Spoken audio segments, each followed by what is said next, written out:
High, welcome back to my mini blog. আজকে আবার অনেক দিন পর তোমাদের সাথে এই ব্লগটা শেয়ার করছি। ব্লগটা কিন্তু অনেক দিনের আগে। তো যাই হোক, সকালবেলাটা প্রথমেই শুরু হয়েছিল আমার মাথায় তেল দেওয়ার নিয়ে, কারণ চুল এত ড্রাই হয়ে গেছিল না যে কি বলবো।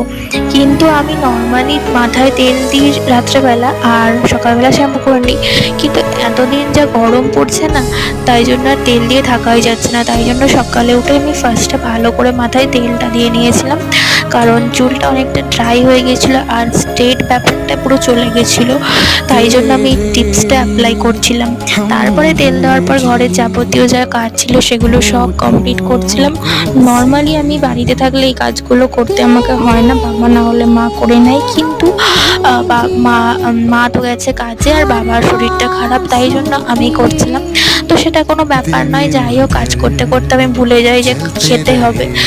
তো খুব খিদে পেয়ে গেছিলো, তাই জন্য এখন